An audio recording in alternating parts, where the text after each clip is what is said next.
बोल रहे हैं, क्योंकि समर स्टार्ट हो गया है, रोज़ा भी है, रमज़ान भी है, सब लोग खड़े हुए हैं। उनको क्योंकि ये दूसरा ऑप्शन नहीं है, हम लोग जाके डिलीवरी देते जाए 13,000 मिनिमम 20, 25, 30 दिन लग जाएगा, रमज़ान ही ख़त्म हो जाएगा। तो हम लोग को दूसरा उपाय नहीं है, हम लोग ट्राई कर चुके हैं, वर्कआउट नहीं हुआ, तो यही सिस्टम फॉलो कर रहे हैं। इनको हर एक चीज़ का सहूलत देख के हम लोग, जैसे कूलर्स हुआ, फैंस हुआ, वाटर स्प्लिंकिंग का फैंस जो है वो अरेंजमेंट किया है, जो भी अरेंजमेंट शामियाना देख रहे हैं एक्स्ट्रा किया है, बैरिकेड्स में कोई किसी को डैमेज ना हो, कोई ना इंजरी हो करके बैरिकेड्स का इंतज़ाम किया है। सब आप लोग देख सकते हैं, बढ़िया अरेंजमेंट करके इनको सही सलामत से इनकी जगह पर इनका चीज़ पहुंच जाए और ये काम सही सलामत से आराम से अमन से काम हो जाए, यही हमारा इंटेंशन है। सब दुआ करता हूँ मेरे फेवरेट। ಇನ್ನೊಂದು ಮಾತು ಹೇಳೋಕ್ಕೆ ನಾನು ಸ್ವಲ್ಪ ಮರ್ತೋದೆ. ಕೋವಿಡ್ ಒಳಗೆ ಏನು ಕೆಲಸ ಮಾಡಿದ್ರು ಸೌಮ್ಯ ರೆಡ್ಡಿ ಅವರು ಮತ್ತು ರಾಮಲಿಂಗ ರೆಡ್ಡಿ ಸಾಹೇಬರು ಮತ್ತು ಎಲ್ಲರೂ, ಅದರೊಳಗೆ ಆಸಿಫು ಇದ್ದರು, ನಾನು ಇದ್ದೆ, ಎಲ್ಲರೂ.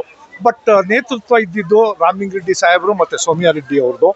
ಅದು ನಾವು ಆ ವರ್ಷ ಹೆಂಗಿತ್ತು ಅಂತ ಹೇಳಿದ್ರೆ, ನಾವು ಇವತ್ತು ಬದುಕ್ತೀವೋ ನಾಳೆ ಸಾಯ್ತೀವೋ ಅಂತ ಆ ಪರಿಸ್ಥಿತಿ ಒಳಗೆ ಇದ್ದಾಗ ದೇವ್ರ ದಯದಿಂದ ರಾಮಲಿಂಗ ರೆಡ್ಡಿ ಸಾಹೇಬರು ಮತ್ತು ಸೌಮ್ಯ ರೆಡ್ಡಿ ಅವರು ಶ್ರೀರಕ್ಷೆ ಕೊಡಂಗೆ ನಮ್ಮ ಜೊತೆಗೆ ಬಂದರು.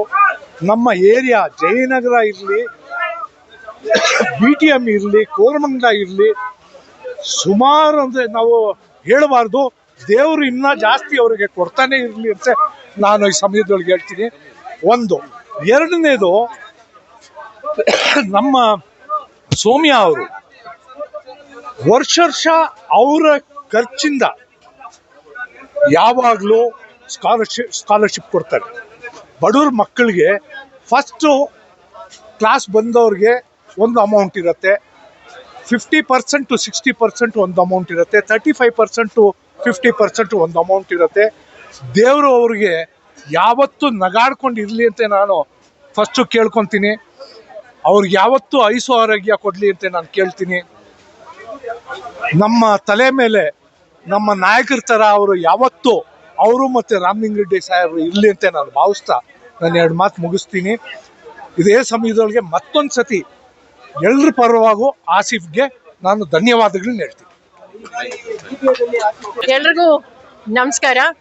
ಇವತ್ತು ನಾವು ನಮ್ಮ ಜಯನಗರ್ ವಿಧಾನಸಭಾ ಕ್ಷೇತ್ರದಲ್ಲಿ ಇಲ್ಲಿ ನಮ್ಮ ಬಿಸ್ಮಿಲ್ಲಾ ನಗರ್ ಗ್ರೌಂಡಲ್ಲಿ ಎಲ್ಲ ನಮ್ಮ ಹಿರಿಯರು, ಸಾರ್ವಜನಿಕರು ಎಲ್ಲರೂ ಇವತ್ತು ಬಂದಿದ್ದೀವಿ.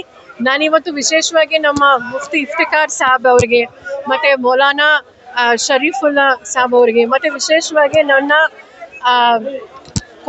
ನನ್ನ ಕಾರ್ಪೊರೇಟ್ರಿಗಿನ ನಮ್ಮ ಸ್ವಂತ ಅಣ್ಣನಿಗಿನ ಜಾಸ್ತಿ ನಮ್ಮ ಮೊಹಮ್ಮದ್ ರಿಜ್ವಾನ್ ಅಣ್ಣ ಅವರ ನೇತೃತ್ವದಲ್ಲಿ ಮತ್ತು ನಮ್ಮ ಸಹೋದರ ನಮ್ಮ ಆಸಿಫ್ ಶರೀಫ್ ಅವರು ಪ್ರತಿ ವರ್ಷವೂ ಮಾಡ್ತಿದ್ದಾರೆ ಬಹಳ ವರ್ಷದಿಂದ. ಯಾಕಂದರೆ ರಂಜಾನ್ ಹಬ್ಬ ಇದು ಈ ಒಂದು ತಿಂಗಳು ಉಪವಾಸ ಅಂದರೆ ರೋಜಾ ಮಾಡ್ತಾರೆ. ಮತ್ತು ನಮ್ಮ ಹತ್ರ ಏನಿದೆಯೋ ಕೈಲಾದಷ್ಟು ಬಡವರಿಗೆ ದಾನ ಧರ್ಮ ಮಾಡ್ತಾರೆ. ಸೊ ಆ ಒಂದು ರೀತಿ ಇವತ್ತು 13,000 ಜನರಿಗೆ ರೇಷನ್ ಕಿಟ್ಟನ್ನು ಆಲ್ಮೋಸ್ಟ್ ನೋಡಿ, ಎಷ್ಟು ದೊಡ್ಡ 10 kg ಅಕ್ಕಿ ಬ್ಯಾಗು, ಒಳ್ಳೆ ಕ್ವಾಲಿಟಿ, ಆಲ್ಮೋಸ್ಟ್ ಒಂದು 1,500 ಆಗೋಷ್ಟು ಪ್ರತಿಯೊಂದು ಬ್ಯಾಗು ಅಷ್ಟೇ. ಎಲ್ಲ ಧರ್ಮದವರು, ಎಲ್ಲ ಜಾತಿಯವರು ಎಲ್ಲರೂ ಬಂದಿದ್ದಾರೆ. ಬಡವರಿಗೆ ನಿಜವಾಗ್ಲೂ ಒಳ್ಳೇದಾಗಲಿ ಅಂತ ಇವತ್ತು ನಾವು ಪ್ರಾರಂಭ ಮಾಡಿದ್ದೀವಿ. ನಾನು ವಿಶೇಷವಾಗಿ ಎಲ್ಲ ನಮ್ಮ ಜನರಿಗೆ ಏನಂತ ಹೇಳಕ್ಕೆ ಬಯಸ್ತೀನಿ ಅಂದರೆ, ನಿಮಗೆ ಗೊತ್ತಿದೆ, ಏನೇ ಸಮಸ್ಯೆ ಇದ್ರು, ಏನೇ ಕಷ್ಟ ಸುಖ ಇದ್ರು ನಾವು ನಿಮ್ಮ ಜೊತೆ ಇದ್ದೀವಿ, ನೀವು ನಮ್ಮ ಜೊತೆ ಇರಿ ಅಂತ ನಾನು ಎಲ್ರಿಗೂ ಮನವಿ ಮಾಡ್ತೀನಿ. ಈ ವರ್ಷ ನಮ್ಮ GBH ಚುನಾವಣೆ ಸಹ ಬರ್ತಾ ಇದೆ. ಎಲ್ಲ ನಮ್ಮ ಕಾಂಗ್ರೆಸ್ ಅಭ್ಯರ್ಥಿಗಳಿಗೆ ದಯವಿಟ್ಟು ಆಶೀರ್ವಾದ ಮಾಡಿ ಅಂತ ನಾನು ಹೇಳಕ್ಕೆ ಬಯಸ್ತೀನಿ. ವಿಶೇಷವಾಗಿ ಮತ್ತೊಮ್ಮೆ ನಮ್ಮ ರಿಜ್ವಾನ್ ಅಣ್ಣ ಮತ್ತೆ ನಮ್ಮ ಆಸಿಫ್ ಮತ್ತೆ ಅವ್ರ ಇಡೀ ತಂಡದವರಿಗೆ ಮತ್ತೊಮ್ಮೆ ನಾನು ಅಭಿನಂದನೆಗಳು ಮತ್ತೆ ನಾನು ಧನ್ಯವಾದಗಳು ಹೇಳಕ್ಕೆ ನಾನು ಬಯಸ್ತೀನಿ.